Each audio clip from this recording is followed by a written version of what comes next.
नमस्कार दोस्तों, मैं सुरजीत स्वागत करता हूं आपका to the point study with Surjit channel पे।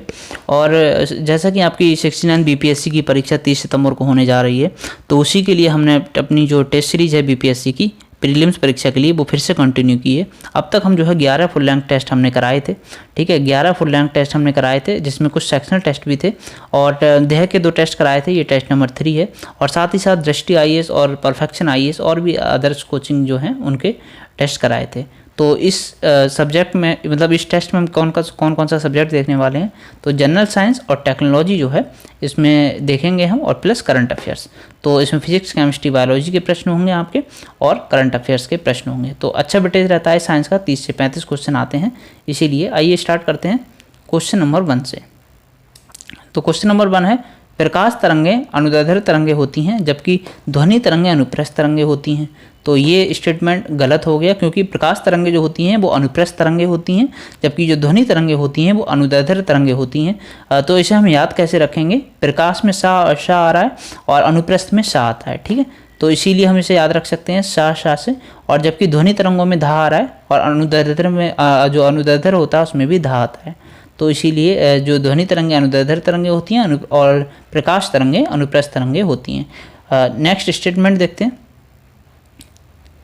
नेक्स्ट है, निर्वात में प्रकाश की चाल सबसे अधिक होती है। ये सही है, निर्वात में प्रकाश की चाल सबसे अधिक होती है। और स्टेटमेंट नंबर 3 है, जिस माध्यम का अपवर्तनांक जितना अधिक होता है उसमें प्रकाश की चाल उतनी ही अधिक होती है। तो ये भी गलत हो गया। क्यों? क्योंकि अपवर्तनांक जो है जितना कम होगा प्रकाश की चाल उतनी ही अधिक होगी। तो इसका राइट आंसर सही पूछा है, कौन सा हो गया? ये 2, केवल 2। ठीक है। क्वेश्चन नंबर 2 है, किसी प्रेशर कुकर में जिस तापमान पर खाद्य पकाए जाते हैं वह मुख्यतः निम्न में से किन पर निर्भर करता है? तो ये जो है ढक्कन में स्थित छिद्र का क्षेत्रफल, ज्वाला का तापमान और ढक्कन का भार, इन तीनों पे जो है ये निर्भर करता है। इसीलिए इसका राइट आंसर हो गया 1 से अधिक। क्योंकि अब तो ये टेस्ट सीरीज जो है पहले बन चुकी थी और अब जो टेस्ट जो है हो गया है बीपीएससी में 4 ऑप्शन आएंगे और 1/3 नेगेटिव मार्किंग रहेगी। लेकिन कोई बात नहीं, रिवीजन के पर्पज से ठीक है, आपका रिवीजन तो हो ही जाएगा जो भी फैक्ट्स हैं उनका। क्वेश्चन नंबर 3 है, वायुमंडल हमारे ऊपर बहुत अधिक दबाव डालता है परंतु हम इसका अनुभव नहीं करते हैं। क्यों नहीं करते हैं? क्योंकि हमारा रक्त वायुमंडल के दबाव से कुछ अधिक दबाव डालता है। ये सही हो गया। और इसमें हमसे पूछा है क्यों हम अनुभव नहीं करते हैं, तो क्योंकि हमारा जो रक्त है वो वायुमंडल के दबाव से कुछ अधिक दबाव डालता है, इसीलिए हमको उसका अनुभव नहीं होता है। ठीक है, तो राइट आंसर इसका ए हो गया। क्वेश्चन नंबर 4 देखते हैं। ठंड के दिनों में लोहे के गुटके और लकड़ी के गुटके को प्रातः काल में छुएं तो लोहे का गुटका जो है ठंडा लगता है। क्यों लगता है ये ठंडा? क्योंकि लकड़ी की तुलना में लोहा ऊष्मा का अच्छा चालक है। लकड़ी की तुलना में अगर देखा जाए तो लोहा जो है वो ऊष्मा का अच्छा चालक है। नेक्स्ट देखते हैं क्वेश्चन नंबर 5। क्वेश्चन नंबर 5 है, परम शून्य ताप क्या है? परम शून्य ताप क्या होता है ये बताना है। तो देखिए, परम शून्य ताप जो होता है ये होता है कि परम शून्य सैद्धांतिक रूप से न्यूनतम संभव तापमान है। मतलब एक ऐसा तापमान जिससे न्यूनतम हो ही नहीं सकता कुछ। ठीक है, तो इस ताप पर आणविक ऊर्जा न्यूनतम होती है। आणविक ऊर्जा जो है वो न्यूनतम होती है। परम शून्य ताप को केल्विन स्केल पर 0 डिग्री केल्विन, ठीक है, 0 डिग्री केल्विन, जबकि सेल्सियस का स्केल है उस पर -273.15 डिग्री सेंटीग्रेड इसके रूप में जो है परिभाषित किया जाता है। तो इसमें ऑप्शन में ऐसा कुछ दिया नहीं है, राइट आंसर हो गया इसका ई। ठीक है। क्वेश्चन नंबर 6 देखते हैं। निम्नलिखित पर विचार कीजिए। एथेनॉल दे रखा है, एथिलीन ग्लाइकॉल दे रखा है, मीथेनॉल दे रखा है और पूछा है कि उपयुक्त में से स्वचालित इंजनों हेतु कौन सा एक हिमरोधी के तौर पर प्रयुक्त होता है? तो हिमरोधी के जो तौर पर प्रयुक्त होता है वो होता है एथिलीन ग्लाइकॉल। इसका राइट आंसर हो गया बी। ठीक है, एथिलीन ग्लाइकॉल को स्वचालित इंजनों के लिए हिमरोधी के रूप में प्रयोग करते हैं। क्वेश्चन नंबर 7 है, दूरी एक अदिश राशि है जबकि विस्थापन एक सदिश राशि है। और देखो, ये सदिश राशि और अदिश राशि एक महत्वपूर्ण टॉपिक हो जाता है, इससे हर बार क्वेश्चन बनता है। तो इसमें पूछा कौन सा सही नहीं है। तो दूरी एक अदिश राशि है और विस्थापन एक सदिश राशि है, एकदम स्टेटमेंट सही है। चाल एक अदिश राशि है तो ये भी सही है। और जो त्वरण है इसका SI मात्रक मीटर प्रति सेकंड स्क्वायर होता है, ये भी एकदम सही है। तीनों ही सही है। पूछा है कौन सा कथन सही नहीं है, तो भाई सारे ही सही हैं, तो राइट आंसर हो गया इसका ई, मतलब कोई इनमें से कोई नहीं, यानी सभी सही है। क्वेश्चन नंबर 8 देखते हैं, कौन निम्न में से कौन सही सुमेलित नहीं है। तो कौन सा सही सुमेलित नहीं है बताना है। देखो बैरोमीटर वायुमंडलीय दाब को मापता है, मतलब ये यंत्र दे रखे हैं, एक तरफ उनके प्रयोग क्या है वो दे रखा है। तो बैरोमीटर जो है वायुमंडलीय दाब को मापता है। ओम मीटर जो होता है वो विद्युत प्रतिरोध को मापता है। हाइग्रोमीटर जो होता है ये मैच नहीं कर रहा है, क्योंकि हाइग्रोमीटर जो होता है ये हाइग्रोमीटर आर्द्रता को मापता है, ठीक है। और जो सूर्य का विकिरण है ये पायरी हेलियोमीटर मापता है, ना कि हाइग्रोमीटर, ठीक, ओके। तो ये हमारा इसका राइट आंसर हो गया सी। क्वेश्चन नंबर 9 देख लेते हैं। तो ये क्वेश्चन नंबर 9 है, वर्षा की बूंदें निम्नलिखित में से किस कारण से गोलाकार होती हैं। तो वर्षा की जो बूंद होती है ये गोल क्यों हो जाती है। तो ये इसीलिए गोल हो जाती है क्योंकि पृष्ठ तनाव जो होता है, पृष्ठ तनाव के कारण ये गोल हो जाती हैं वर्षा की बूंद। पृष्ठ तनाव क्या होता है, वह गुण जिसके कारण द्रव अपने मुक्त पृष्ठीय क्षेत्रफल को कम करने का प्रयास करता है, पृष्ठ तनाव कहलाता है, ठीक है। मान लो ये बूंद ऐसी आ रही है तो इसको क्षेत्रफल को कम करेगी तो ये गोल हो जाएगी, ठीक। और एक गोलाकार आकार में पृष्ठीय क्षेत्रफल न्यूनतम होता है और इस कारण से वर्षा की बूंद जो है गोल हो जाती है। क्वेश्चन नंबर 10 ये पूछा है, एक तरफ भौतिक राशियाँ दे रखी हैं, दूसरी तरफ मात्रक दे रखे हैं। तो इसमें ये बताना है कौन सही सुमेलित हैं, ठीक। तो जो विद्युत शक्ति है, विद्युत शक्ति का मात्रक वाट होता है, सही है, ये वाट होता है। और विशिष्ट प्रतिरोध का मात्रक ओम मीटर होता है, ये भी सही है। पृष्ठ तनाव का मात्रक फैराडे होता है, ये भी सही है। तो इसका राइट आंसर हो गया डी, ठीक। सॉरी, पृष्ठ तनाव का मात्रक फैराडे नहीं होता है, ये होता है विद्युत धारिता का, ठीक है। फैराडे जो होता है विद्युत धारिता का होता है, तो ये गलत हो गया है। बाकी ए और बी सही हैं, तो इसीलिए इसका राइट आंसर हो गया डी, एक से अधिक। नेक्स्ट है वॉशिंग मशीन का कार्य सिद्धांत है। वॉशिंग मशीन किस कार्य सिद्धांत पर आधारित है, किस तरह से काम करती है। तो इसका कार्य सिद्धांत है वो अपकेंद्रण पर आधारित है। ये क्वेश्चन बीपीएससी में रिपीटेड हर बार पूछा जाता है, तो ये याद रख लीजिए आप। तो ये अपकेंद्रण क्या होता है, तो वह प्रतिक्रिया बल जो परिमाण में अविकेंद्रीय बल के बराबर होता है, परंतु जिसकी दिशा अविकेंद्रीय बल के विपरीत अर्थात केंद्र से बाहर की ओर होती है, ठीक है। इस तरह से केंद्र से बाहर की ओर होती है, अपकेंद्रीय बल कहलाता है, ओके। नेक्स्ट है क्वेश्चन नंबर 12, गुरुत्वाकर्षण का सिद्धांत किसने दिया है। तो गुरुत्वाकर्षण का जो सिद्धांत है वो सर आइजैक न्यूटन ने दिया है, ये भी इंपॉर्टेंट है। क्वेश्चन नंबर 13, मतलब इसमें जो है ऐसे क्वेश्चंस दिए हुए हैं कि जिनको करने के बाद आपको करंट अफेयर्स तो है ही इसमें, साथ में जनरल साइंस जो है उसके सारे क्वेश्चंस ऐसे रिपीट हो जाएंगे, आपको ऐसे रिवाइज हो जाएंगे कि आप देखते ही वहाँ पे टिक मार देंगे अच्छे से, आपको कोई कन्फ्यूजन नहीं होगा। और वही क्वेश्चन दिए हुए हैं जो मोस्ट इंपॉर्टेंट है। नेक्स्ट है क्वेश्चन नंबर 13, पृथ्वी के चारों ओर परिक्रमा कर रहा कृत्रिम उपग्रह इसीलिए पृथ्वी पर नीचे नहीं गिरता है क्योंकि पृथ्वी का आकर्षण जो है उसकी गति के लिए आवश्यक त्वरण प्रदान करता है, इसीलिए नीचे नहीं गिरता है, ठीक है। राइट आंसर इसका ए हो गया। क्वेश्चन नंबर 14 देख लेते हैं। क्वेश्चन नंबर 14 है, जब किसी झील की तली से उठकर वायु बुलबुला ऊपरी सतह तक आएगा तो उसका आकार किस प्रकार परिवर्तित होगा। तो वह आकार जो है बढ़ जाएगा उसका, ठीक है। जब कोई बुलबुला किसी झील की तली से उठ के ऊपर आएगा, मान लो बुलबुला यहाँ ज़मीन पे तली पे है और जब ये ऊपर उठ के ऊपर आएगा तो इसका आकार जो है वो बढ़ जाएगा। क्वेश्चन नंबर 15, प्रकाश की किरण जब एक पारदर्शी माध्यम से दूसरे पारदर्शी माध्यम में प्रवेश करती है तो वह अपने मूल पथ से विचलित हो जाती है। मतलब प्रकाश की किरण जब ये समझो ऐसे, प्रकाश की किरण एंटर की और इसके बाद जो है अपना पथ इधर उधर कर देती है। तो ये बताना चाह रहे हैं कि प्रकाश की किरण जब एक पारदर्शी माध्यम से दूसरे पारदर्शी माध्यम में प्रवेश करती है तो वह अपने मूल पथ से विचलित हो जाती है। क्या ये सही है? तो ये जो है सही है कि एक समान माध्यम में प्रकाश की किरण सीधी रेखा में चलती है, परंतु जब प्रकाश की किरण एक पारदर्शी माध्यम से दूसरे पारदर्शी माध्यम में जाती है तो वह अपने मूल पथ से विचलित हो जाती है। माध्यम समान है तो प्रकाश किरण सीधी रेखा में चलेगी। नेक्स्ट है, जब इसमें पूछा है आपसे, पहले ये देख लो, सही नहीं है, ये विशेष ध्यान देना है पूछा क्या क्वेश्चन में। तो पहला सही हो गया। दूसरा है जब कोई प्रकाश की किरण विरल माध्यम से सघन माध्यम में प्रवेश करती है तो ये अभिलंब की ओर झुक जाती है, क्या ये सही है? तो जब कोई प्रकाश की किरण विरल माध्यम से सघन माध्यम में प्रवेश करती है तो ये अभिलंब की ओर झुक जाती है, ये भी सही है। और स्टेटमेंट नंबर 3 क्या है? ये जो है कि सूर्य का श्वेत प्रकाश 7 विभिन्न रंगों का मिश्रित प्रकाश है, ये भी सही है। विबग्योर जिसे बोलते हैं, 7 रंगों से बना हुआ प्रकाश होता है। तो इसमें पूछा है कौन सा सही नहीं है, तो इसका राइट आंसर होगा ई, क्योंकि सभी के सभी सही थे, गलत कोई है ही नहीं। क्वेश्चन नंबर 16 है प्रकाश तरंगों के वायु से कांच में जाने पर जो चर प्रभावित होते हैं वो कौन से हैं? वो हैं तरंग दैर्ध्य और वेग। तरंग दैर्ध्य और वेग जो हैं ये प्रभावित होते हैं। जब कोई प्रकाश तरंग वायु से कांच या एक माध्यम से दूसरे माध्यम में जाता है तो प्रकाश की आवृत्ति तो वही रहती है, लेकिन उसका तरंगदैर्ध्य और वेग बदल जाता है। ठीक। क्वेश्चन नंबर 17 है रेडियोधर्मी पदार्थ उत्सर्जित करता है। तो रेडियोधर्मी जो पदार्थ है वो क्या उत्सर्जित करता है?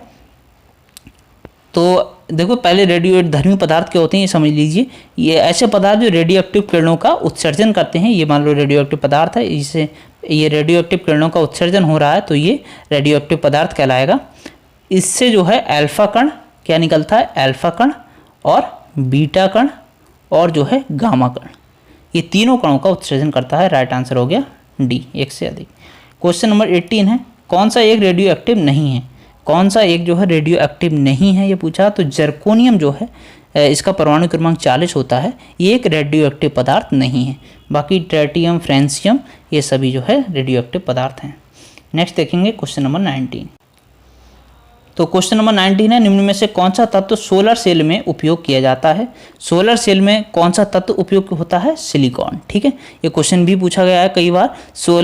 सौर सेल द्वारा प्रकाश ऊर्जा को सीधे विद्युत ऊर्जा में रूपांतरित किया जाता है, सिलिकॉन का उपयोग सौर सेल में किया जाता है। ठीक। क्वेश्चन नंबर 20 है रेडियोधर्मिता के संदर्भ में निम्नलिखित कथनों पर विचार कीजिए। तो रेडियोधर्मिता जो है एक नाभिकीय गुण है।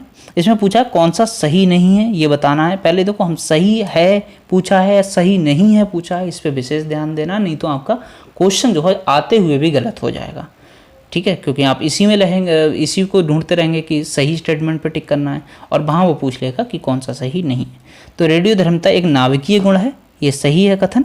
और नाभिकीय विखंडन के सिद्धांत पर हाइड्रोजन बम बनाया गया है, ये गलत हो गया। क्यों? क्योंकि हाइड्रोजन बम नाभिकीय संलयन के सिद्धांत पर बनाया गया है। हाइड्रोजन बम जो है, फिर से सुन लीजिए क्वेश्चन पूछा जाएगा, हाइड्रोजन बम नाभिकीय संलयन के सिद्धांत पर कार्य करता है, ना कि नाभिकीय विखंडन के सिद्धांत पर। ठीक। क्वेश्चन नंबर ऑप्शन इसका 3 देखते हैं। परमाणु बम का सिद्धांत नाभिकीय विखंडन पर आधारित है, तो ये सही है। जो परमाणु बम का सिद्धांत है वो नाभिकीय विखंडन पर आधारित है। ठीक। तो इसका राइट आंसर क्या हो गया? बी। तो क्वेश्चन नंबर 21 है हाल ही में किसे नीति आयोग का नया सीईओ नियुक्त किया गया है? तो ये देखिए कुछ करंट अफेयर्स के भी इसमें क्वेश्चंस हैं और इंपॉर्टेंट क्वेश्चंस दिए हुए हैं करंट अफेयर्स के। तो इसमें साइंस और करंट अफेयर के क्वेश्चनों को हम जो है डिस्कस कर रहे हैं। क्वेश्चन नंबर 21 क्या है हमारा? नीति आयोग का सीईओ नियुक्त किसे किया गया है? तो नीति आयोग के जो सीईओ हैं वो नियुक्त किए गए हैं BVR सुब्रमण्यम। ठीक है, इनको सीईओ नियुक्त किया गया है और परमेश्वरन अय्यर जो हैं उनकी जगह ये लेंगे। नेक्स्ट है क्वेश्चन नंबर 22। 28 फरवरी को प्रतिवर्ष राष्ट्रीय विज्ञान दिवस मनाया जाता है। राष्ट्रीय विज्ञान दिवस 2023 जो था, इसकी थीम क्या रखी गई है? तो इसकी थीम है global science for global wellbeing. Global science for global wellbeing. ठीक। क्वेश्चन नंबर 23 है हाल ही में भारत के पहले स्वदेशी मोबाइल ऑपरेटिंग सिस्टम जो है भारोस या भार OS जो है या भारत OS, इसकी सफल टेस्टिंग किस IIT संस्थान में की गई? तो ये की गई है IIT मद्रास में। ठीक। राइट आंसर इसका बी हो गया। नेक्स्ट देखेंगे क्वेश्चन नंबर 24। तो क्वेश्चन नंबर 24 है हाल ही में न्यूजीलैंड के 41वें प्रधानमंत्री के रूप में किसने शपथ ली है? तो 41वें प्रधानमंत्री न्यूजीलैंड के जो है नियुक्तियों से क्वेश्चन पूछा जाता है। तो ये क्रिस हिपकिंस जो हैं इन्होंने ये शपथ ली है न्यूजीलैंड के 41वें प्रधानमंत्री के रूप में। नेक्स्ट क्वेश्चन है क्वेश्चन नंबर 25। हाल ही में लॉन्च हुई भारत की पहली इंट्रानेजल कोविड-19 वैक्सीन का नाम क्या है? तो ये है इनकोवैक। ओके। क्वेश्चन नंबर 26 है, हाल ही में वर्ष 2022 के लिए ICC men's cricketer of the year के रूप में किसको चुना गया है? तो ये चुना गया है बाबर आजम को। क्वेश्चन नंबर 27 है, हाल ही में भारतीय नौसेना में शामिल की गई 5वीं कलवरी श्रेणी की पनडुब्बी का नाम क्या है? तो ये नाम है INS बागीर। ठीक है।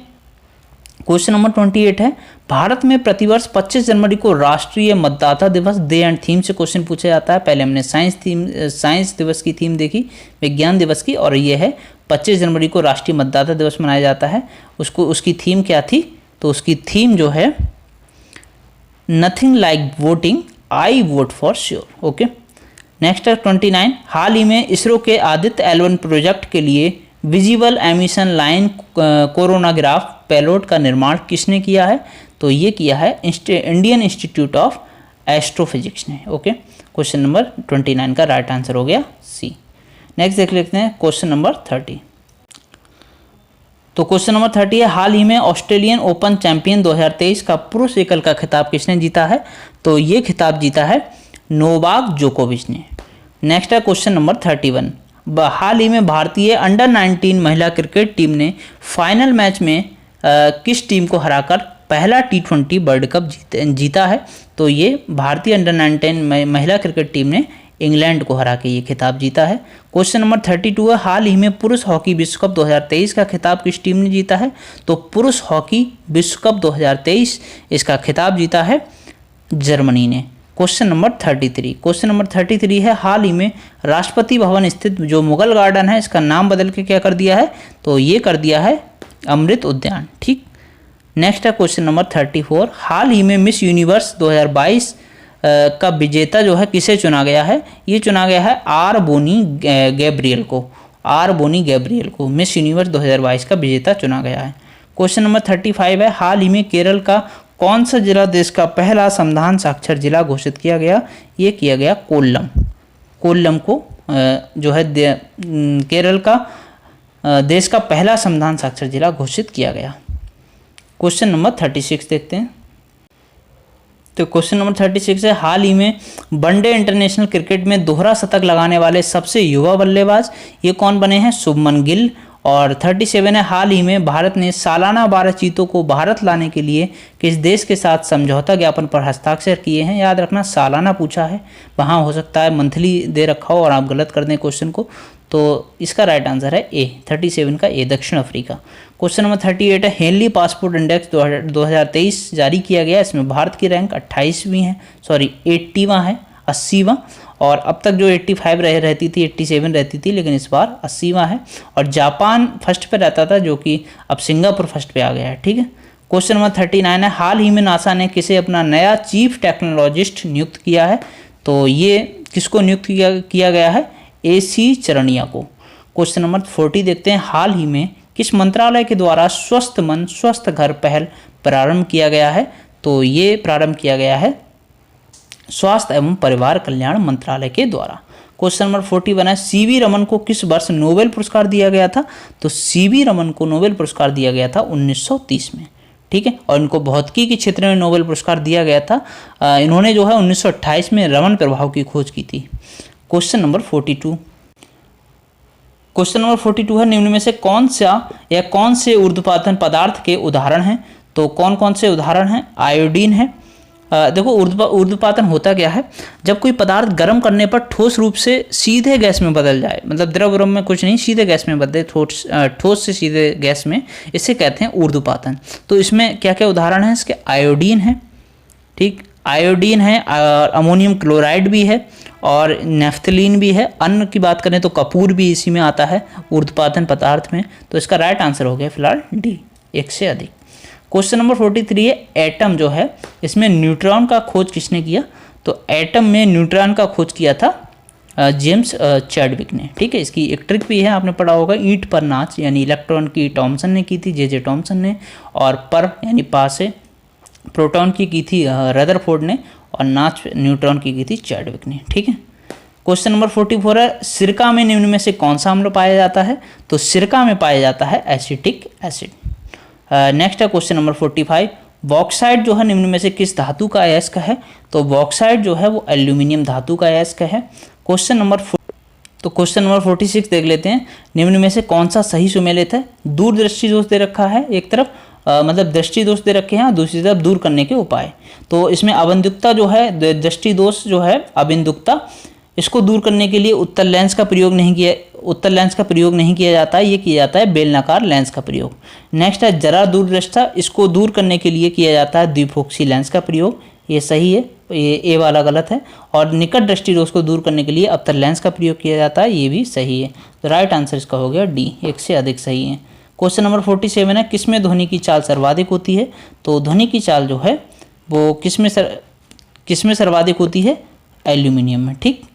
नेक्स्ट है क्वेश्चन नंबर 48। क्वेश्चन नंबर 48 है, निम्न में से किसका उपयोग जो है जो चट्टानों की आयु ज्ञात करने में किया जाता है? ये किया जाता है यूरेनियम 235 का प्रयोग। कांच का सबसे महत्वपूर्ण घटक जो है वो कौन सा होता है? तो कांच का सबसे महत्वपूर्ण घटक होता है सिलिका। क्वेश्चन नंबर 50 है, निम्न में से कौन सा तत्व जो है वो जर्मन सिल्वर में उपस्थित नहीं होता है? तो ये एल्यूमिनियम जो है वो जर्मन सिल्वर में उपस्थित नहीं होता है। तो जर्मन सिल्वर में कौन कौन से तत्व उपस्थित होते हैं? पहला होता है तांबा, ठीक है, दूसरा होता है जस्ता यानी जिंक भी बोल देते हैं इसको, और तीसरा होता है निकेल, ठीक है। तो ये 3 तत्व होते हैं, एल्यूमिनियम इसमें शामिल नहीं होता है। क्वेश्चन नंबर 51 है, निम्न में से ग्रीन बॉन्ड लॉन्च करने वाला देश का पहला नागरिक निकाय कौन बना है? तो ये बना है इंदौर म्यूनिसिपल कॉरपोरेशन।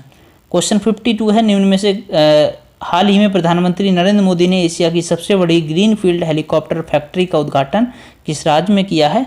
तो ये किया है कर्नाटका में। कर्नाटक के जो तुमकुरू में हिंदुस्तान एरोनॉटिक्स लिमिटेड है, इसने हेलीकॉप्टर निर्माण की इकाई को राष्ट्र को समर्पित किया। ये क्वेश्चन पूछा गया था यूपीपीसीएस 2023 में। क्वेश्चन नंबर 53 है, निम्न में से कौन सा देश अंतर्राष्ट्रीय गठबंधन का पूर्ण सदस्य बना है? ये कौन सा देश पूर्ण सदस्य बना है?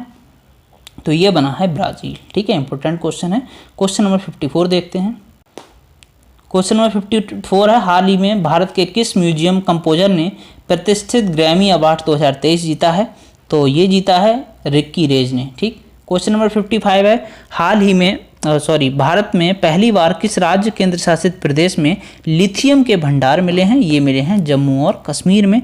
जम्मू और कश्मीर का जो रियासी जिला है, रियासी जिले के सलाल हैमाना क्षेत्र में जियोलॉजिकल सर्वे ऑफ इंडिया ने ये उपलब्धि हासिल की, इसकी रिसर्च सर्च किया है ये भंडार। क्वेश्चन नंबर 56 है, 74वें गणतंत्र दिवस परेड में शामिल निम्न में से किस राज्य की झांकी को प्रथम पुरस्कार से सम्मानित किया गया है? तो ये सम्मानित किया गया है उत्तराखंड राज्य की झांकी को। क्वेश्चन 57 है कि हाल ही में किसे इंडिया यूके अचीवर्स ऑनर्स द्वारा लाइफ टाइम अचीवमेंट अवार्ड से सम्मानित किया गया है? तो ये किसे सम्मानित किया गया है? मनमोहन सिंह को। क्वेश्चन नंबर 58 देखते हैं, भारत ने वासेनार अरेंजमेंट की साल 2023 के लिए वार्षिक अध्यक्षता प्राप्त की है। ये संस्था किससे संबंधित है? ये संस्था संबंधित है पारंपरिक हथियारों के स्वैच्छिक निर्यात नियंत्रण से। क्वेश्चन नंबर 59 है, हाल ही में चर्चा में रहा प्रज्वला चैलेंज किस मंत्रालय से संबंधित है? तो प्रज्वला चैलेंज संबंधित है किस मंत्रालय से? ग्रामीण विकास मंत्रालय से। 56 देख लेते हैं, हाल ही में महिला T20 वर्ल्ड कप 2023 का खिताब ऑस्ट्रेलिया ने जीता है। इस टूर्नामेंट का आयोजन किस देश में किया गया था? तो इसका आयोजन किया गया था दक्षिण अफ्रीका में। क्वेश्चन नंबर 61 देख लेते हैं, निम्न में से निम्नलिखित कथनों पर विचार कीजिए। तो ये हमारा क्वेश्चन साइंस का आ गया यहाँ पे। विद्युत बल्ब में टंगस्टन का बना हुआ एक पतला तंतु होता है जिससे होकर जब विद्युत धारा बहती है तो ये गर्म होकर प्रकाश देने लगता है। कि ये कथन सही है? तो ये जो है सही है। और सेकंड है, सामान्यतः टेलीविज़न के रिमोट कंट्रोल में प्रयुक्त विद्युत चुम्बकीय तरंगें अवरक्त किरणें होती हैं। ये सही है, ये भी सही है, ठीक है। ध्वनि का वेग ठोस में गैस की अपेक्षा अधिक होता है, ये भी सही है। तीनों सही हैं, तो इसका राइट आंसर कैसा हो गया? क्या हो गया? डी। अब चूँकि अभी ये ऑप्शन जो हट जाएंगे, मतलब उन्होंने कहा है जो चेयरमैन साहब हैं बीपीएससी के, उन्होंने कहा 3 ऑप्शन तो रहेंगे ही और 4 ऑप्शन रहेंगे। तो चौथा ऑप्शन जो होगा वो ये भी हो सकता है कि उपरोक्त में से मतलब तीनों ऊपर के दिए हुए ऑप्शन 1, 2, 3 तीनों, और या फिर 1, 2 कुछ भी हो सकता है चौथा ऑप्शन। फिलहाल 4 ऑप्शन रहेंगे, ये उन्होंने श्योर कर दिया है और नोटिस भी जारी कर दिया है। क्वेश्चन नंबर 62 है, जब पानी को 0 डिग्री सेंटीग्रेड से 10 डिग्री सेंटीग्रेड तक गर्म किया जाता है तो इसका आयतन क्या होता है? इसके आयतन में बदलाव पहले घटता है और फिर बढ़ता है। ठीक। क्वेश्चन नंबर 63 है, नाभिकीय रिएक्टर में निम्न में से किसे मंदक के रूप में प्रयोग किया जाता है? तो मंदक के रूप में किसे प्रयोग किया जाता है? ये देखिए, थोरियम को भी प्रयोग करते हैं, ग्रेफाइट को भी, साधारण जल को नहीं करते हैं, भारी जल को प्रयोग करते हैं। Right answer D. Question number 64 है, थोरियम के संदर्भ में निम्नलिखित कथनों पर विचार कीजिए।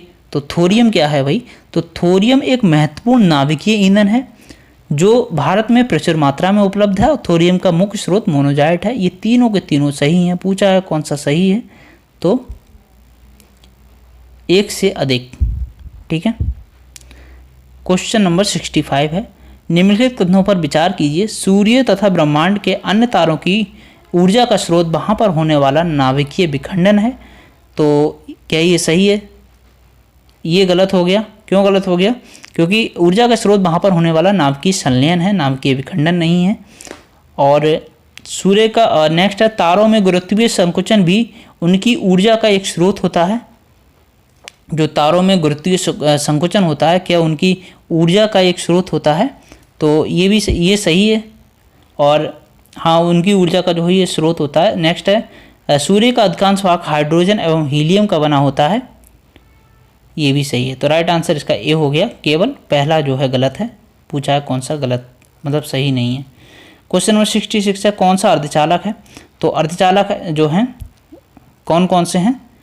देखिए, सिलिकॉन है, जर्मेनियम और सिलिकॉन जो है ये दोनों अर्धचालक हैं, बाकी एल्यूमिनियम नहीं है। राइट आंसर हो गया डी। क्वेश्चन नंबर 66 है, रेक्टिफायर एक विद्युत युक्ति है जो प्रत्यावर्ती धारा को दृश्य धारा में बदलती है। तो रेक्टिफायर क्या है? एक वैद्युत युक्ति है जो प्रत्यावर्ती धारा या अल्टरनेटिव करंट को दृश्य धारा में बदलती है। सही है। पूछा है कौन सा सही नहीं है? इन्वर्टर एक वैद्युत सर्किट होता है जो दृश्य धारा को प्रत्यावर्ती धारा में बदलता है। तो ये भी सही है। और ट्रांसमीटर एक वैद्युत युक्ति होती है जो जिसके द्वारा एंटीना की सहायता से विद्युत चुम्बकीय संकेतों को प्रसारित किया जाता है। ये भी सही है। तीनों सही हो गए। पूछा है कौन सा सही नहीं है? तो राइट आंसर इसका ई हो जाएगा, यानी सभी सही हैं, कोई भी गलत नहीं है। क्वेश्चन नंबर 68 देखते हैं। तो 68 है, हैलोजन लैंप का तंतु निम्न की मिश्र धातु का होता है। तो किसकी मिश्र धातु का हैलोजन लैंप का तंतु बना होता है? तो ये टंगस्टन एवं सोडियम का बना होता है। जो हैलोजन लैंप होती है इसका जो तंतु होता है वो टंगस्टन और सोडियम का बना होता है। क्वेश्चन नंबर 69 है, किस कारण से तेज हवा वाली रात्रि में ओस नहीं बनती है? तो ये बाष्पीकरण की दर तेज होने के कारण। ठीक। नेक्स्ट 70 है, एप्सम लवण निम्न में से किसका यौगिक है? तो एप्सम जो है वो मैग्नीशियम का यौगिक है।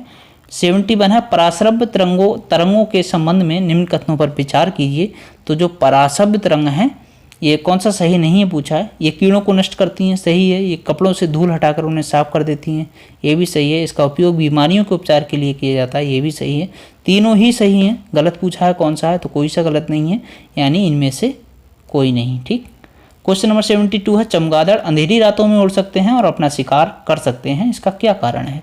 तो इसका कारण है वे पराध्वनि तरंगें निकालते हैं, उन्हीं के द्वारा निर्देशित होती हैं। राइट आंसर ए हो गया। क्वेश्चन नंबर 73 देखते हैं। क्वेश्चन नंबर 73 है, चंद्रमा के धरातल पर दो व्यक्ति एक दूसरे की बात नहीं सुन सकते हैं, क्यों नहीं सुन सकते हैं भाई? अभी चंद्रमा पे हमारा यान गया है, चंद्रयान 3, तो क्यों नहीं सुन सकते हैं ये तो पता होना चाहिए, क्योंकि चंद्रमा पर वायुमंडल नहीं है। ठीक है। क्वेश्चन नंबर 74 है, सीटी स्कैन क्या है? सीटी स्कैन करने में निम्नलिखित में से प्रयोग में लाई जाती है। तो सीटी स्कैन में क्या प्रयोग किया जाता है? एक्सरे किरणों को। नेक्स्ट है 75, प्राकृतिक रबर निम्न में से किसका बहुलक है? तो प्राकृतिक रबर जो है ये आइसोप्रीन का बहुलक है। क्वेश्चन नंबर 76 है, निम्न में से कौन, ये क्या लिखा है? समय की इकाई, ये गलत लिखा है इन्होंने, टाइपिंग मिस्टेक कभी कभी हो जाती है। तो समय की इकाई कौन सी नहीं है पूछा है? तो समय की इकाई जो है वो प्रकाश वर्ष नहीं है, प्रकाश वर्ष दूरी की इकाई है, बाकी ये सभी समय की इकाई है, नैनो सेकंड और माइक्रो सेकंड। क्वेश्चन 77 है, एक गतिशील बस में अचानक ब्रेक लगाने से सवारी आगे की ओर झुक जाती है, ये किस नियम का पालन करता है? तो वही ये जो नियम है ना न्यूटन के, ये बहुत ही महत्वपूर्ण है। तो न्यूटन का जो प्रथम नियम होता है ये क्या होता है कि प्रत्येक वस्तु अपनी स्थिति को बनाए रखना चाहती है, इसका और जो है वो अपनी स्थिति नहीं बदलना चाहती है। अतः अचानक ब्रेक जब लगते हैं तो यात्री का वह भाग जो गाड़ी के संपर्क में होता है वो तो विरामावस्था को प्राप्त कर लेता है, लेकिन उसका जो ऊपरी भाग होता है वो जड़त्व के नियम के कारण अपनी गति को बनाए रखना चाहता है, इसीलिए बस के रुकने पर यात्री आगे की ओर झुक जाता है। ठीक है। क्वेश्चन नंबर 78 है, एक साइकिल चालक जब मोड़ लेता है तब अंदर की तरफ लटकता है, जबकि कार का चालक उसी मोड़ पर बाहर की ओर धकेला हुआ महसूस करता है। क्या कारण है? जब साइकिल चालक उसी मोड़ पे मुड़ रहा है तो वो अंदर की तरफ फील कर रहा है कि अंदर की तरफ लटक रहा है, जबकि कार का चालक मुड़ा रहा है भाई अपनी कार को, तो वो फील कर रहा है कि बाहर की ओर उसे धक्का दिया जा रहा है। तो इसका कारण क्या है? इसका कारण है साइकिल सवार और कार का चालक दोनों ही केंद्रीय बल महसूस करते हैं। ठीक है। क्वेश्चन नंबर 79 देख लेते हैं। क्वेश्चन नंबर 79 है, किसने कहा है कि एक पिंड विरामावस्था में तब तक रहेगा जब तक कि बाहरी बल पिंड पर कार्य नहीं करता है? तो ये कहा था न्यूटन ने। ठीक है, इसमें ऑप्शन में न्यूटन नहीं है तो राइट आंसर इसका ई हो जाएगा। तो ये किसने कहा था? ये कहा था सर आइजैक न्यूटन ने। नेक्स्ट है क्वेश्चन नंबर 80, जब कोई तरंग किसी दर्पण में से परावर्तित होती है तो परिवर्तन आता है, उसके किस चीज़ में परिवर्तन आता है? तो उसके आयाम में परिवर्तन आता है। ठीक। क्वेश्चन नंबर 81 है, प्रकाश में ध्रुवण की घटना से ये सिद्ध होता है कि प्रकाश तरंगें अनुप्रस्थ तरंगें होती हैं। मैंने फिर बता रहा हूँ कि प्रकाश में शाह आ रहा है और अनुप्रस्थ में भी शाह आ रहा है, तो ये प्रकाश तरंगें अनुप्रस्थ तरंगें होती हैं। और ध्वनि में धा आता है, अनुदैर्ध्य में भी धा आता है, तो ध्वनि तरंगें अनुदैर्ध्य तरंगें होती हैं। ऐसे याद रख सकते हैं आप। क्वेश्चन नंबर 82 है, लाउड स्पीकर में ऊर्जा परिवर्तन होता है, किससे किस में ऊर्जा बदलती है लाउड स्पीकर में? तो ये बदलती है ध्वनि से विद्युत और विद्युत से ध्वनि ऊर्जा में। तो ध्वनि से विद्युत में बदलती है, विद्युत से ध्वनि ऊर्जा में परिवर्तन होता है लाउड स्पीकर में। नेक्स्ट है क्वेश्चन नंबर 83, बैक्टीरिया निम्न में से किस जगत का सदस्य है? तो बैक्टीरिया जो है किस जगत का सदस्य है? ये है मोनेरा जगत का। ठीक है। सभी बैक्टीरिया जो होते हैं मोनेरा जगत के अंतर्गत आते हैं। ये सूक्ष्म जीवियों में सर्वाधिक संख्या में होते हैं और लगभग सभी स्थानों पर पाए जाते हैं। क्वेश्चन नंबर 84 देख लेते हैं, किस अम्ल का उपयोग जो है सीसा संचायक बैटरी में किया जाता है? तो ये सल्फ्यूरिक अम्ल H2SO4। नेक्स्ट है क्वेश्चन नंबर 85। क्वेश्चन नंबर 85 है, निम्न में से कौन सा एक भौतिक परिवर्तन है? भौतिक परिवर्तन, रासायनिक परिवर्तन एग्जाम में आपके पूछा जाता है। तो भौतिक परिवर्तन कौन से होते हैं इसको समझेंगे। पहले ये जान लेते हैं ये क्वेश्चन में क्या सही है। तो कौन सा एक भौतिक परिवर्तन है? तो लौह क्षण का चुंबकन। जो लौह क्षण का चुंबकन है ये एक भौतिक परिवर्तन है। तो देखो भौतिक परिवर्तन कौन से होते हैं? परिवर्तन का कारण हटा लेने पर वह पुनः अपनी वास्तविक स्थिति में आ जाते हैं, ये होते हैं भौतिक परिवर्तन। जैसे दूध का खट्टा होना, धातु का संक्षारण, ये तो रासायनिक परिवर्तन का उदाहरण है। जो दूध का खट्टा होना है, तो धातु का संक्षारण है, ये सभी रासायनिक परिवर्तन होते हैं। तो रासायनिक परिवर्तन क्या होते हैं? ऐसे परिवर्तन जो अगर ये कारण जो है परिवर्तन जिसके कारण हुआ है इसको वापस भी कर लें तो भी अपनी अवस्था में वापस नहीं लौटेंगे। ठीक है, एक बार परिवर्तन हो गया तो हो गया। मोमबत्ती को जला दिया आपने तो आप जो है उसे दोबारा वापस कर सकते हैं क्या? नहीं कर सकते हैं ना। मोमबत्ती बना सकते हैं। तो आप ये कमेंट करके बताइए कि मोमबत्ती का जलना भौतिक परिवर्तन है या रासायनिक परिवर्तन है ना? थोड़ा आप भी बताइए। क्वेश्चन नंबर 86 है, विद्युत स्थैतिक अपक्षेपित्र यानी इलेक्ट्रोस्टैटिक प्रेसिपिटेटर्स जो होते हैं इसका प्रयोग निम्न में से किसके नियंत्रण के लिए किया जाता है? तो ये किया जाता है वायु प्रदूषण के नियंत्रण के लिए। 87 है, निम्न में से कौन सा नियम किसी धात्विक तार में से प्रवाहित होने वाली धारा और इसके सिरों में विभवांतर के बीच संबंध बताता है? तो ये बताता है ओम का नियम। देखिए हम इस तरह से आपकी प्रैक्टिस करवाते रहेंगे क्वेश्चंस की। अब तो बहुत कम टाइम बचा है हमारे पास भी, मतलब तो इसीलिए जो है ये टेस्ट सीरीज कंटिन्यू रखेंगे क्योंकि 15-20 दिन ही बचे हैं। 30 सितंबर को पेपर है। तो प्रैक्टिस अगर लास्ट के टाइम की प्रैक्टिस बहुत मायने रखती है। प्रैक्टिस इसीलिए नहीं करें कि हमारा स्कोर कितना आ रहा है, प्रैक्टिस इसीलिए करें कि आपका जो है फैक्ट रिवाइज हो सके और आपका कॉन्फिडेंस हो सके कि हाँ हमने जो किया है वो एक बार हमने और रिवाइज कर लिया। क्वेश्चन नंबर 88 है, ऊर्जा संरक्षण से क्या तात्पर्य है? ऊर्जा संरक्षण से तात्पर्य क्या है? कोई क्वेश्चन मिस हुआ क्या? हाँ, क्वेश्चन नंबर 87, निम्न में से कौन सा नियम किसी धात्विक तार में से प्रवाहित होने वाली धारा और इसके सिरों में विभवांतर के बीच संबंध बताता है? ओम का नियम भी बता दिया था हमने। नेक्स्ट है क्वेश्चन नंबर 88, ऊर्जा संरक्षण से क्या तात्पर्य है? तो ऊर्जा ना तो उत्पन्न की जा सकती है ना ही इसका विनाश किया जा सकता है, तो ये ऊर्जा संरक्षण से संबंधित कथन है। ठीक है। 89 है, इनमें से कौन ऊर्जा का गैर परंपरागत स्रोत है? तो ऊर्जा का गैर परंपरागत स्रोत का मतलब गैर परंपरागत का क्या मतलब होगा? यानी नवीकरणीय, जो परंपरागत नहीं है। तो इसका राइट आंसर हो गया सूर्य। ठीक है। नेक्स्ट है, एक पिंड का अधिकतम भार निम्न में से किस में होता है? तो पिंड का अधिकतम भार हाइड्रोजन जो है किस में होता है? हाइड्रोजन में। तो पिंड का अधिकतम भार जो होता है वो हाइड्रोजन में होता है। नेक्स्ट है क्वेश्चन नंबर 91। देखिए ये समझ लीजिए, हाइड्रोजन में क्यों होता है पिंड का अधिकतम भार? देखो, किसी पिंड का जो द्रव्यमान होता है ना, वो सदैव नियत रहता है।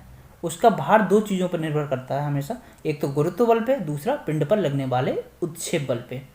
विकल्प में जो आपका हाइड्रोजन दिया है वो सबसे हल्का और विरल माध्यम है, अतः जो इसके द्वारा लगाया गया उत्क्षेप बल होता है वो सबसे कम होगा, अतः पिंड का जो भार है वो हाइड्रोजन में सर्वाधिक होगा। क्लियर है? क्वेश्चन नंबर 91 देख लेते हैं। क्वेश्चन नंबर 91 है, कोशिका में प्रोटीन के संश्लेषण के लिए निम्न में से कौन जिम्मेदार है? तो प्रोटीन के संश्लेषण के लिए जिम्मेदार है राइबोसोम। क्वेश्चन नंबर 92 है, कोशिका में एटीपी यानी एडेनोसिन ट्राइफॉस्फेट अणुओं के उत्पादन के लिए कौन सी प्रक्रिया जिम्मेदार है? तो इसमें कौन सी प्रक्रिया जिम्मेदार होती है? देखिए, कोशिकाओं में जो एटीपी है, एडेनोसिन ट्राइफॉस्फेट है, इसके अणुओं के उत्पादन में कई प्रक्रियाएं शामिल होती हैं। पहले तो ग्लाइको अपघटन भी है, और क्रेब्स चक्र और ग्लाइको अपघटन, और ये दोनों जो है इसमें शामिल हैं। प्रकाश संश्लेषण जो है इसमें शामिल नहीं होता है। राइट आंसर इसका हो गया डी। क्वेश्चन नंबर 93 है, कौन सी प्रोकैरियोटिक कोशिकाओं की एक विशिष्ट विशेषता है? तो यह है एकल गोलाकार गुणसूत्र। क्वेश्चन नंबर 94 है, निम्न में कौन सा पादप कोशिका को सहारा और सुरक्षा प्रदान करने के लिए जिम्मेदार होते हैं? तो ये होते हैं कोशिका भित्ति। ठीक, कोशिका भित्ति जो ऊपर से कोशिका के रहती है, कवर करती है, इसको सहारा देती है और सुरक्षा देती है। क्वेश्चन नंबर 95 है, 95 है, किस प्रकार का ऊतक शरीर की बाहरी सतह को ढकने और आंतरिक अंगों को अस्तर देने के लिए जिम्मेदार होते हैं? ये होते हैं उपकला ऊतक। ठीक। क्वेश्चन नंबर 96 है, निम्नलिखित में से कौन कशेरुकी जंतुओं की एक विशिष्ट विशेषता है? जो कशेरुकी जंतु होते हैं उनकी विशिष्ट विशेषता कौन सी है? ये है रीढ़ की हड्डी की उपस्थिति। इसमें रीढ़ की हड्डी होती है कशेरुकी जंतुओं में। क्वेश्चन 97 है, निम्न में से कौन सा मानदंड जीवित प्राणियों को विभिन्न समूहों में वर्गीकृत करने के लिए उपयोग किया जाता है? ये किया जाता है, उपरोक्त में से एक से अधिक होगा। तो कौन कौन से इसमें जो है प्रयोग किए जाते हैं? प्रजनन का तरीका, निवास स्थान, पोषण पद्धति, ये सभी जो है इसमें प्रयोग किए जाते हैं वर्गीकरण करने के लिए। क्वेश्चन 98 है, पांच जगत होते हैं, उसमें वर्गीकरण प्रणाली के अनुसार किस जगत में ऐसे जीव शामिल हैं जो बहुकोशिकीय यूकेरियोटिक हैं और अवशोषण द्वारा पोषण प्राप्त करते हैं? किस में शामिल है ये? कवक जगत में। ठीक है। क्वेश्चन नंबर 99 है, कौन जिम्नोस्पर्म की एक विशिष्ट विशेषता है? तो जिम्नोस्पर्म की विशिष्ट विशेषता है शंकु में बीज का उत्पादन।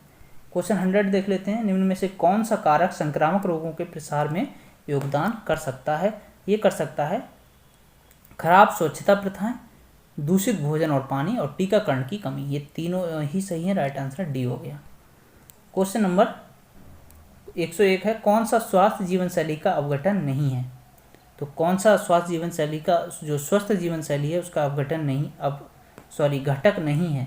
कौन सा जो है स्वस्थ जीवन शैली का घटक नहीं है?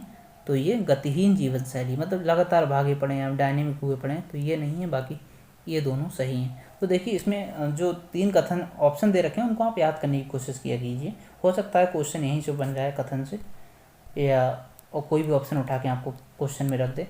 क्वेश्चन नंबर 102 है, निम्न में से कौन सा वेक्टर जनित रोग का उदाहरण नहीं है?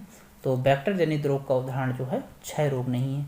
तो ये समझ लीजिए, देखो रोग से हर बार क्वेश्चन बनता है, कौन सा जीवाणु से होता है, प्रोटोजोआ से होता है, कवक से होता है, इस तरह से क्वेश्चन बनते हैं आपके। तो आप ये पढ़ लीजिए अच्छे से। तो क्षय रोग जो है वो टीबी वेक्टर जनित बीमारियों का उदाहरण नहीं है। टीबी एक जीवाणु संक्रमण के कारण होता है जो मुख्य रूप से हवा के माध्यम से फैलता है। ठीक है, क्वेश्चन नंबर 103। तो निम्न में से कौन सा संक्रामक रोग रोगों के प्रसार को नियंत्रित करने के लिए निवारक उपाय है? तो ये है आपका टीकाकरण, प्रतिजैविक उपचार और संगरोध, ये तीनों ही हैं। राइट आंसर हो गया डी। Question number 104। अलैंगिक प्रजनन का एक विशिष्ट लक्षण है। तो अलैंगिक प्रजनन का एक विशिष्ट लक्षण क्या है? संतान आनुवंशिक रूप से माता पिता के समान होती है। राइट आंसर बी हो गया। क्वेश्चन नंबर 105 है, कौन सा मानव में पुरुष प्रजनन प्रणाली का कार्य नहीं है? तो ये इसका कार्य जो है अंडे का निषेचन, ये पुरुष प्रजनन प्रणाली का कार्य नहीं होता है, ये जो है मादा जननांग में अंदर जाके होता है। क्वेश्चन नंबर 106 है, अलैंगिक प्रजनन की किस विधि में मूल जीव के एक हिस्से का पृथक्करण शामिल होता है जो एक नए जीव में विकसित होता है? ये होता है पुनर्जनन में। 107 है, यौवन के दौरान निम्न में से कौन सा हार्मोन पुरुषों में माध्यमिक यौन विशेषताओं के विकास के लिए जिम्मेदार नहीं है? तो ये एस्ट्रोजन। क्वेश्चन नंबर 108 देखते हैं, मासिक धर्म चक्र के दौरान अंडाशय से अंडे की रिहाई के लिए कौन सा हार्मोन जिम्मेदार नहीं है? ये पूछा है कौन सा हार्मोन जो है जो वो जिम्मेदार नहीं होता है? तो वो होता है कूप उत्तेजक हार्मोन, ये जिम्मेदार नहीं होता है, बाकी एस्ट्रोजन और प्रोजेस्टेरोन जो होते हैं वो जिम्मेदार होते हैं। 109 है, जन्म नियंत्रण की निम्नलिखित में से कौन सी विधि अंडाशय की अंडे की रिहाई को रोकती है? तो ये कौन सी विधि रोकती है? मौखिक गर्भ निरोधक गोली। क्वेश्चन नंबर 110 है, निम्न में से कौन सा यौन संचारित रोग नहीं है? तो यौन संचारित रोग कौन सा नहीं है? ये इन्फ्लुएंजा जो है यौन संचारित रोग नहीं है, ये जो है आमतौर पर फ्लू के नाम से जानते हैं और ये वायरस से फैलता है। ठीक है, नेक्स्ट है 111, किस जीवन प्रक्रिया में ऊर्जा मुक्त करने के लिए जटिल पदार्थों को सरल पदार्थों में तोड़ना शामिल है? ये श्वसन में होता है ऐसा। और 112 है, पोषण के किस तरीके में प्रकाश ऊर्जा का उपयोग करके जैविक भोजन का संश्लेषण शामिल है? तो ये स्वपोषी पोषण में। 113 है, पादप कोशिका में प्रकाश संश्लेषण का प्राथमिक स्थल निम्नलिखित में से कौन सा है? तो ये जो है क्लोरोप्लास्ट है। और 114 है, जीवित जीवों में वायवीय श्वसन के लिए निम्नलिखित में से कौन सा सही समीकरण है? तो वायवीय श्वसन के लिए कौन सा सही समीकरण है? तो glucose plus oxygen equal to होता है कार्बन डाइऑक्साइड प्लस पानी प्लस ऊर्जा। जब ग्लूकोज और ऑक्सीजन की क्रिया कराई जाती है तो कार्बन डाइऑक्साइड बनती है, पानी और ऊर्जा। ठीक है, राइट आंसर ए हो गया। क्वेश्चन नंबर 115 है, पादप कोशिकाओं में श्वसन किस कोशिकांग में होता है? ये माइटोकॉन्ड्रिया में होता है। 116 है, निम्न में से कौन सा मानव में कोशिकीय श्वसन के दौरान उत्पन्न अपशिष्ट उत्पाद है? तो ये कौन सा है? कार्बन डाइऑक्साइड यानी CO2। नेक्स्ट है 117, पौधों में कौन सा ऊतक जड़ों से पौधों के अन्य भागों तक पानी और खनिजों के परिवहन के लिए जिम्मेदार है? इसका नाम है जाइलम ऊतक। और फ्लोएम ऊतक जो है, ये फ्लोएम ऊतक इसके खाने को इधर उधर पहुंचाता है। ठीक है, और जाइलम ऊतक जल को पहुंचाता है और फ्लोएम पोषक तत्वों को। क्वेश्चन नंबर 118 है, मानव में रक्त में ऑक्सीजन के परिवहन के लिए निम्नलिखित में से कौन जो है जिम्मेदार है? तो ये है लाल रक्त कोशिकाएं। क्वेश्चन नंबर 119 है, किस जीवन प्रक्रिया में ऊर्जा मुक्त करने के लिए जटिल अणुओं का टूटना और सरल अणुओं से जटिल अणुओं का निर्माण शामिल है? तो ये है चयापचय में। 120 है, मानव शरीर में कौन सा अंग नाइट्रोजन युक्त अपशिष्ट पदार्थों को हटाने के लिए जिम्मेदार है? ये है गुर्दे। 121 है, हाइड्रोजन के संदर्भ में निम्नलिखित कथनों पर विचार कीजिए। तो हाइड्रोजन का परमाणु क्रमांक 1 है, ये सही है। हाइड्रोजन के गैस में द्विपरमाणु अणु होते हैं, ये भी सही है। और आवर्त सारणी में हाइड्रोजन सबसे हल्का तत्व है, ये भी सही है। राइट आंसर इसका हो गया डी, एक से अधिक। 122 है, विषम का पता लगाइए। तो सहसंयोजक बंधन, आयनिक बंधन, हाइड्रोजन बंधन, इसमें विषम कौन है? तो इनमें विषम है हाइड्रोजन बंधन। क्यों विषम है? क्योंकि देखो सहसंयोजन बंध जो होते, सहसंयोजक जो बंधन होते हैं और आयनिक बंधन होते हैं, दोनों प्रकार के रासायनिक बंधन हैं जिनमें परमाणुओं के बीच इलेक्ट्रॉन की परस्पर क्रिया शामिल होती है। वे मजबूत अंतर आणविक बंधन है। हालांकि हाइड्रोजन बॉन्ड अलग है, ये एक अपेक्षाकृत कमजोर अंतर आणविक बल है जो एक विद्युतीय परमाणु जैसे ऑक्सीजन, नाइट्रोजन या फ्लोरीन से बंधे हाइड्रोजन परमाणु और एक अलग परमाणु में से एक अन्य विद्युतीय परमाणु के बीच होता है। ठीक है, 123 है, सहसंयोजक बंधों के बारे में निम्नलिखित कथनों में से कौन से सही हैं पूछा है। तो सहसंयोजक बंधन जो होते हैं वो परमाणुओं के बीच इलेक्ट्रॉनों के बंटवारे से उत्पन्न होते हैं। नेक्स्ट है 124, आवर्त सारणी तत्वों को बढ़ते क्रम में व्यवस्थित कीजिए। हालांकि ये क्वेश्चन नहीं पूछता है इस टाइप के, लेकिन फिर भी क्या पता पूछ ले, क्योंकि पेपर को टफ बनाया जा रहा है बार बार। तो परमाणु क्रमांक, इसका राइट आंसर होगा परमाणु क्रमांक। आवर्त सारणी तत्वों को बढ़ते क्रम में व्यवस्थित करती है कौन? परमाणु क्रमांक। 1 2 3 इस तरह से होते हैं ना। 125 है, तत्वों को परमाणु क्रमांक के बढ़ते क्रम में व्यवस्थित कीजिए। तो कार्बन का होता है 6, नाइट्रोजन का होता है 7, और इसका ऑक्सीजन का होता है 8, और फ्लोरीन का होता है 9। ठीक है, तो आप लगा लीजिए, इसका राइट आंसर क्या होगा? सी होगा। 2 1 3 4। क्वेश्चन नंबर 126 है, कौन सा एंडोथर्मिक प्रतिक्रिया का उदाहरण है? एंडोथर्मिक प्रतिक्रिया का उदाहरण है पानी से बर्फ का निर्माण। किस तत्व का परमाणु क्रमांक किसी तत्व का परमाणु क्रमांक किसकी संख्या से निर्धारित होता है? तो ये किससे निर्धारित होता है? ये होता है निर्धारित प्रोटॉन से। क्वेश्चन नंबर 128 है, विषम का पता लगाइए। तो इसमें विषम कौन सा है? अम्लीय विलयन, क्षारीय विलयन या मूल विलयन? इसमें से विषम कौन सा है? तो देखो, अम्लीय विलयन 7 से कम पीएच मान वाले होते हैं, ठीक है, और जो क्षारीय विलयन होते हैं वो 7 से अधिक पीएच मान वाले होते हैं। तो अम्लीय और क्षारीय दोनों विलयन पीएच मान के विपरीत छोर पर होते हैं, ठीक है। और जो मूल विलयन होता है, मतलब ये क्षारीय मूल घोल का पर्याय है, उसी अवधारणा का ये प्रतिनिधित्व करता है। तो इसका राइट आंसर हो जाएगा ई। कोई भी विषम नहीं है, ये सभी विलयन से संबंधित ही हैं, पीएच पैमाने से संबंधित। 129 है, कौन सी क्षार धातु है? तो कौन सी क्षार धातु है? सोडियम। 130 है, निम्नलिखित यौगिकों को क्वथनांक के बढ़ते क्रम में सजाना है, इनको क्वथनांक के बढ़ते क्रम में। तो इसका राइट आंसर क्या होगा? इसका राइट आंसर होगा सी। सबसे कम क्वथनांक जो होता है वो मीथेन का होता है, मतलब ये ऑलरेडी जो है सेट करे हुए हैं यहाँ पे, मीथेन, एथेनॉल, प्रोपेनॉल, ब्यूटेनॉल, ठीक है।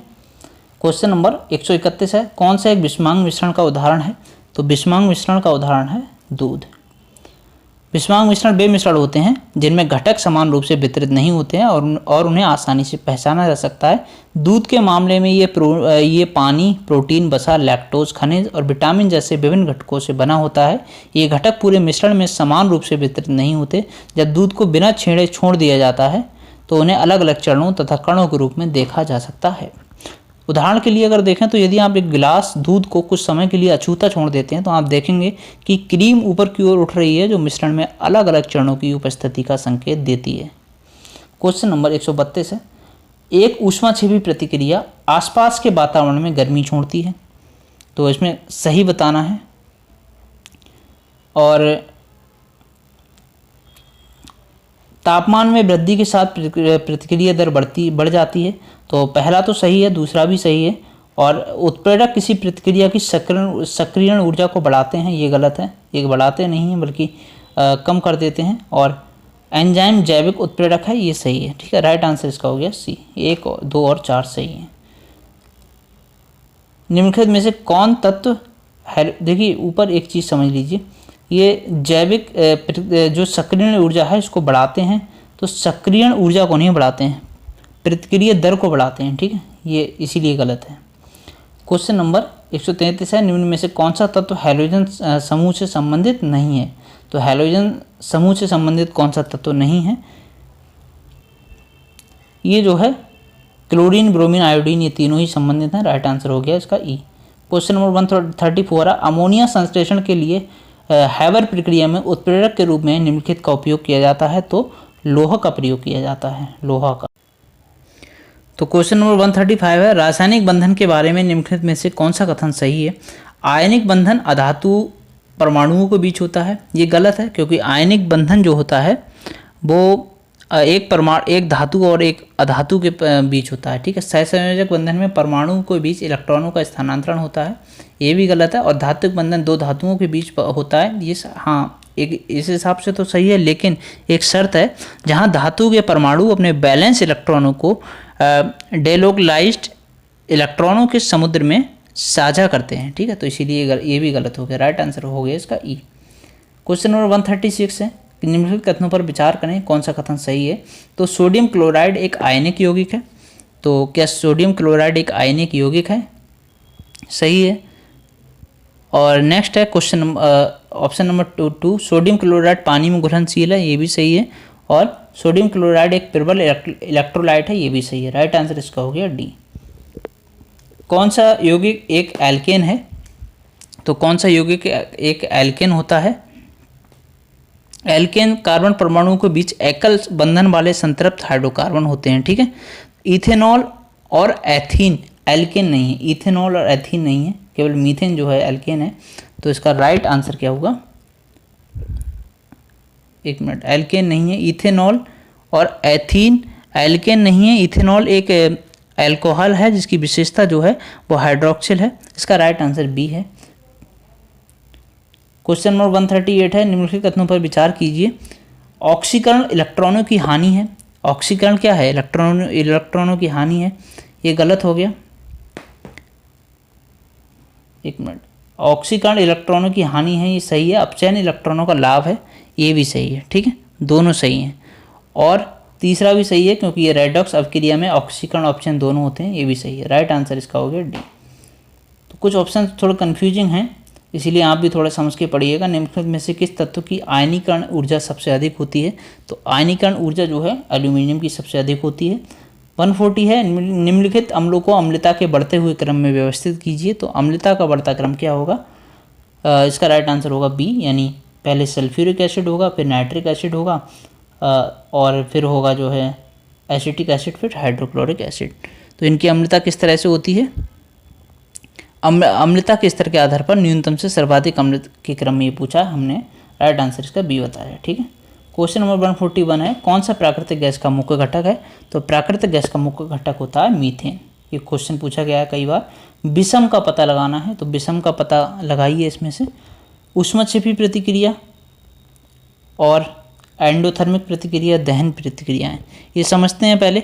एक एक्जोथर्मिक जो प्रतिक्रिया होती है, एक ऐसी प्रतिक्रिया होती है, ये संदर्भित करती है कि जहां आसपास के वातावरण में गर्मी जारी होती है, जिससे आमतौर पर तापमान में वृद्धि होती है। दूसरी ओर जो एंडोथर्मिक प्रतिक्रिया होती है, तो ऊष्मक्षेपी को बोलते हैं एक्जोथर्मिक। और एंडोथर्मिक जो होती है वो क्या होती है?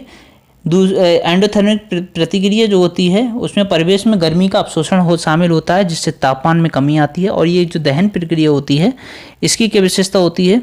एक दहन प्रतिक्रिया जो एक्जोथर्मिक प्रतिक्रियाओं को श्रेणी में की श्रेणी में आती है। ऑक्सीजन के साथ किसी पदार्थ के तेजी से संयोजन की विशेषता होती है ये। और ये जो प्रक्रिया है वो अक्सर उत्पोत्पाद के रूप में गर्मी और प्रकाश उत्पन्न करती है। चूँकि सभी विकल्प रासायनिक प्रतिक्रियाओं के वैध प्रकार हैं, इससे इनमें से किसी को भी अजीब नहीं माना जा सकता। ये सभी जो है किससे संबंधित हैं? सभी दहन से ही संबंधित हैं कुल मिला के, ठीक है, एनर्जी से संबंधित है, इसीलिए सभी सम हैं, कोई भी विषम नहीं है। क्वेश्चन नंबर 143 है, रेडॉक्स प्रतिक्रिया में ऑक्सीकरण का क्या तात्पर्य होता है? इसका तात्पर्य होता है इलेक्ट्रॉनों की हानि। क्वेश्चन नंबर 144 है, रासायनिक अपक्रियाओं में निम्न में से किसका उपयोग किया जाता है? तो ये हाइड्रोजन का उपयोग किया जाता है। क्वेश्चन नंबर 145 देख लेते हैं। इसमें मैच करना है सूची 1 को सूची 2 से। तो अणु क्या होता है? 2 या 2 से अधिक परमाणु आपस में बंधे होते हैं, वो अणु कहलाता है। परमाणु किसी तत्व की सबसे छोटी इकाई है, यानी डी का पहला होगा और ए का दूसरा होगा। तो ये इसमें से देखिए ऑप्शन में दिया ही नहीं है कहीं पे। तो अणु जो है 2 या 2 से अधिक परमाणु आपस में इसमें होते हैं मिले हुए। परमाणु किसी तत्व की सबसे छोटी इकाई है। और यौगिक क्या होता है? 2 या 2 से अधिक विभिन्न तत्वों से बना पदार्थ। और तत्व क्या होता है? पदार्थ का मूल निर्माण खंड, ठीक है। तो इसमें दिया ही नहीं है, तो इसका मैच जो मैंने बताया वो आप उस तरह से समझ सकते हैं। क्वेश्चन नंबर 146 है, कौन सा ऊष्मक्षेपी अभिक्रिया का उदाहरण है? तो ऊष्मक्षेपी अभिक्रिया का उदाहरण है हाइड्रोजन और ऑक्सीजन से पानी का निर्माण। 147 देखते हैं। ये परिभाषाएं जो हैं इनका मिलान करना है।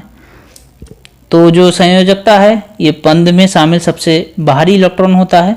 परमाणु संख्या क्या होती है? परमाणु में प्रोटॉन की संख्या होती है। प्रोटॉन क्या होते हैं? प्रोटॉन जो होते हैं वो नाभिक में विद्युत रूप से तटस्थ कण होते हैं, और न्यूट्रॉन नाभिक में धनात्मक आवेशित कण। इसका राइट आंसर क्या हो गया? ए।